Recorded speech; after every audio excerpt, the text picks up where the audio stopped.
Hi, I'm Paul Roberts, and this is Conscious Counseling 101. And this is an answer for counseling. It's not really counseling, really per se. It's just an opinion of friends talking. And I want to start off by saying that the person has asked, what can I do with my addiction to dopamine, porn, type of things like that? I'd like to get past that.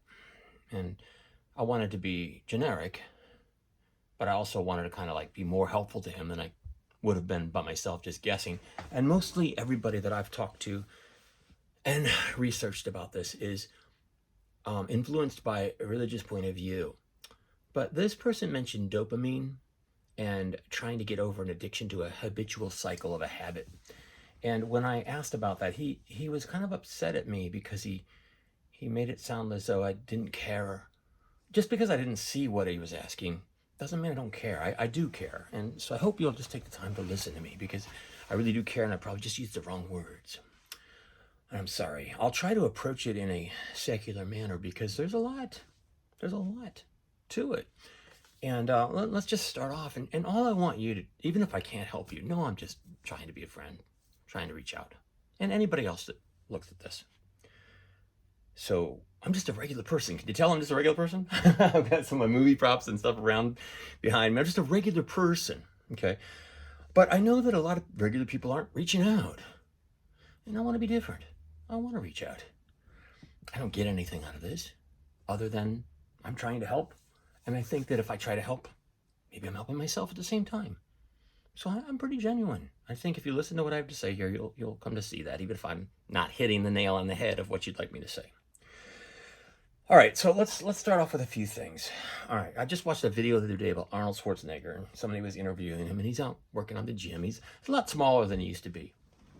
You know, you can lose your muscle mass as time goes on. I think he's 75 now. He said, "Why do you keep working out?" Not the same reasons, obviously, before, right?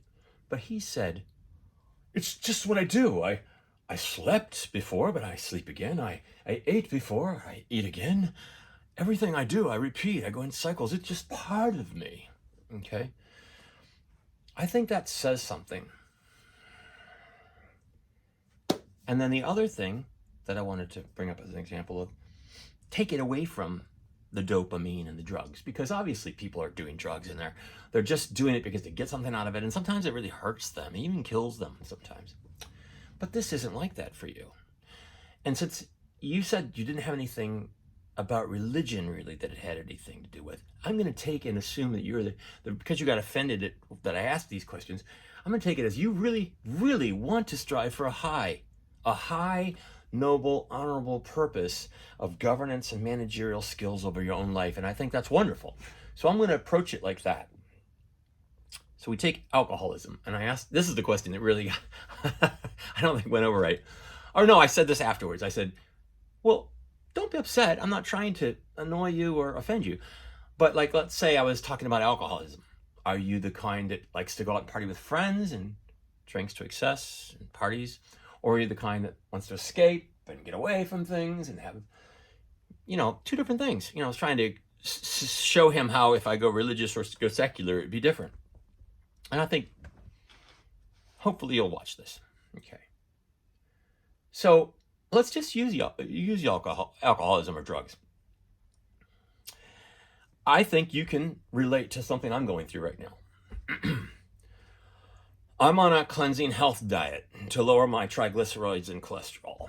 And I've given up saturated fats, excess sugars. I've given up alcohol. I've given up meat, anything you can. Now, this is only for a period of time because I'm trying to lower my levels. And of course, one of the first things I found out is I didn't need to have alcohol. I didn't need to have saturated fats. I didn't need to have meat. I didn't need to have these other things, okay? And you don't either. But you're trying to strive for a higher polishing of yourself, a higher standard than I think is common for mankind. And I think that's admirable and honorable. And I'm happy to talk to you and let you know that I respect what I think you're trying to do, even though you shut me up real quick. I want you to know I wasn't trying to do anything that would bother you or be offensive. I was just trying to be more poignant in how I respond.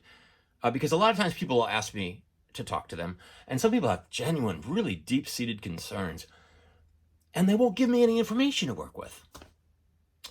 I find the ones that give me a little more to work with, even though I keep it generic, get more benefit out of it because I can speak more directly to them. So that's what I'm going to do. But I'm going to jump off because you kind of just said, no, thanks, I don't need your help. You're not being genuine. You don't, do something else. Take a look at this channel. I've been doing this for 20 years, 15 years in video. And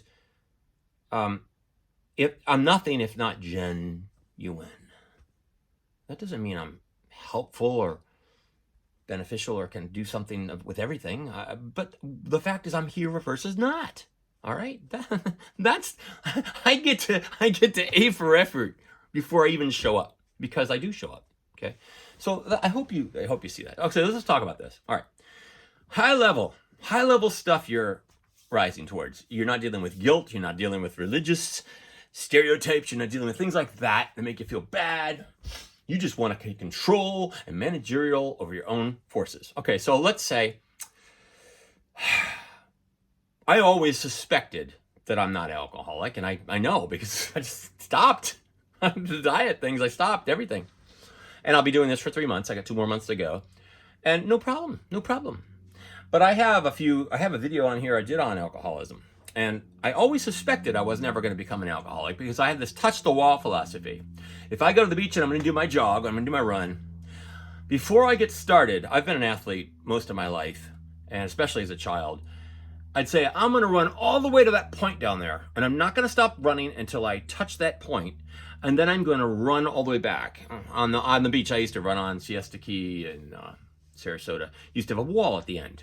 A couple miles, I imagine, and a couple miles back.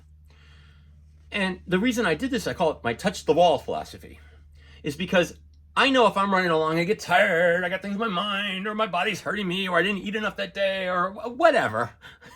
I'll psych myself out and I'll say, you did enough for today. Good job. Go home, feel good.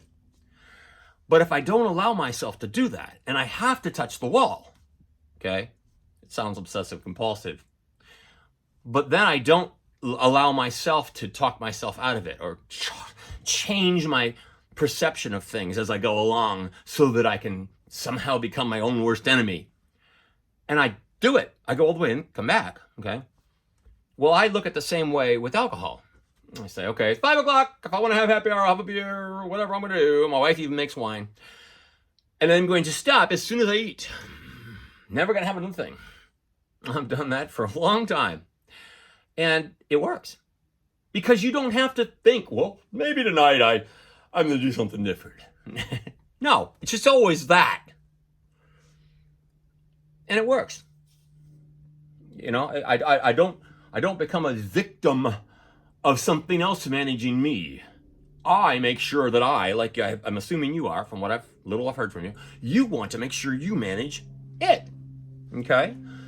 That's admirable and a very high way of thinking, I gotta say. So what I can't figure out, and I don't have to in this video, I'm just trying to come off straight, is why you get upset with me because I just am asking these questions to try to figure out what direction to take. I'm not even assuming. I don't know enough about you to even assume. And I definitely don't know enough to give any help other than general talk. So I said, okay, I want to do it anyway because I said I would. And I do all these videos generic so that if anybody else stumbles upon them, they might get something out of them, or maybe not, but at least I did what I said to do. Okay? So I'm doing what I said to do. So, can the touch the wall philosophy help you? This is tricky.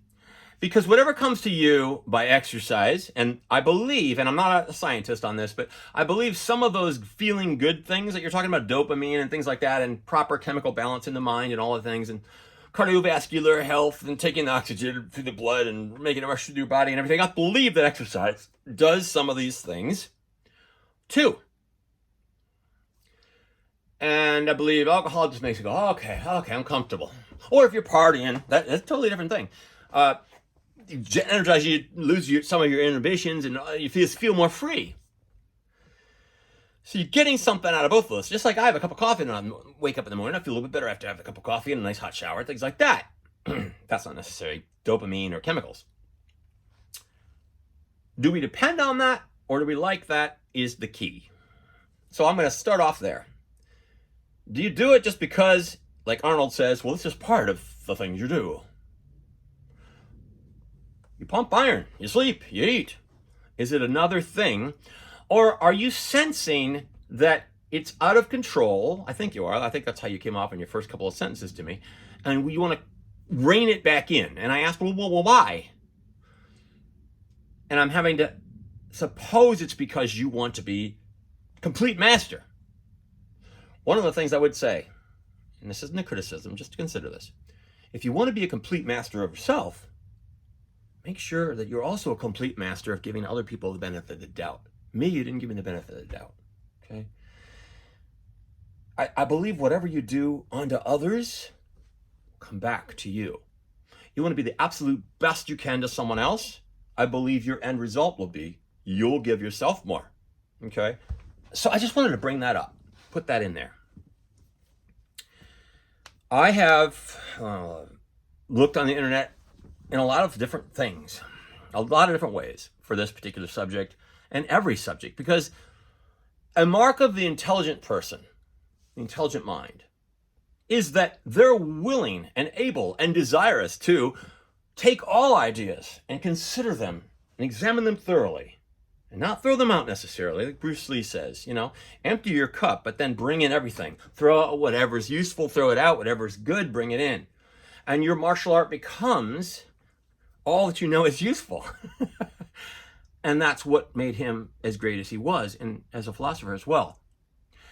So what you're going to do, I'm assuming, is you're going to take in all ideas. Well, one of the ideas that I stumbled upon one time was that all this need for dopamine is a substitute for having other positive feelings that aren't as good or as many or plentiful for you.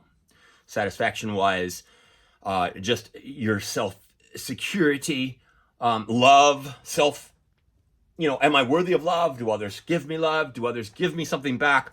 The way that you lashed out at me would almost make me feel as though you're sending out vibes maybe to people in your life that aren't giving them any credit. And sometimes people will come along like myself that deserve credit and still said just the wrong thing, stepped in it big time, and boom, lashed out. In fact, you hold the record for the fastest anybody tried to evaluate me with the least amount to work with.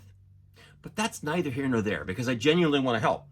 But my point is, if you send these signals out to others, it would be my thought process, it's at least a consideration, that maybe what you're getting back is a reciprocation from others in how you're being perceived by them. And maybe you should become more aware of how you might be being perceived by them. I'm very forgiving. I'm very loving. I'm very understanding.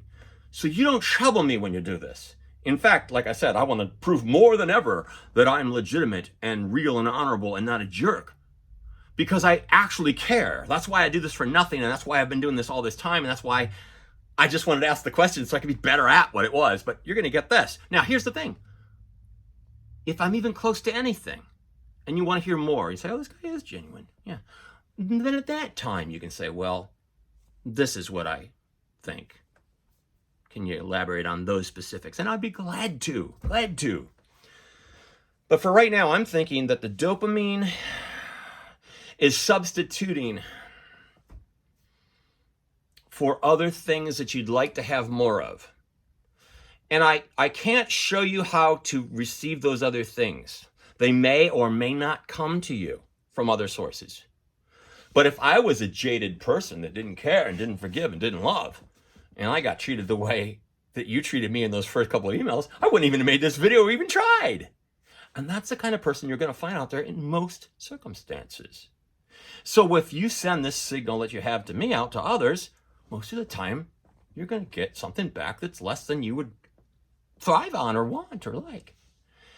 And so one of my thoughts is that you're looking for happinesses or a higher quality, put the algebraic equation together in a meaningful way that is less than it could be. And what I would do is emphasize not the thing itself that you're trying to accomplish over, and have mastery over, but all the other aspects of your life. And then, in turn, they would start to solve the problem for you. So a strong-arm mastery, you said for 20 years, has not worked. Maybe some of these other areas I'm talking about may have an effect.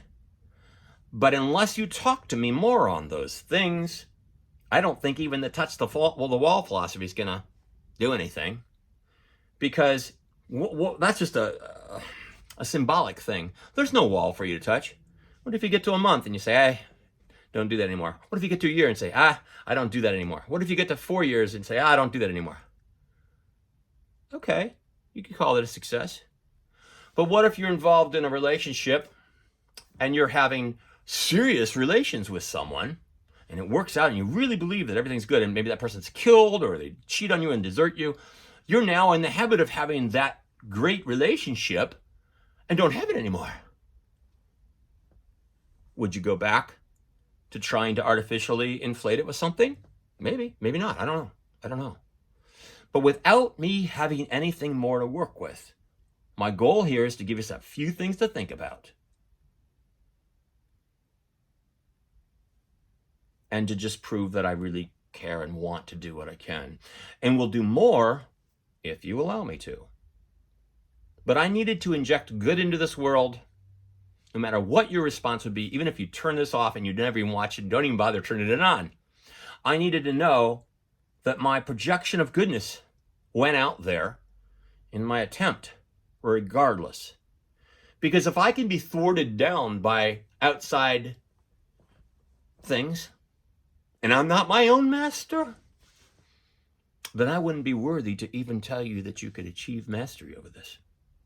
But I'm showing you and telling you that I am my own master. And so therefore you can be too. I needed to do the video just to show you that. I'm Paul Roberts. This is Conscious Counseling 101. Talk with me more and I will be there for you if you'd like.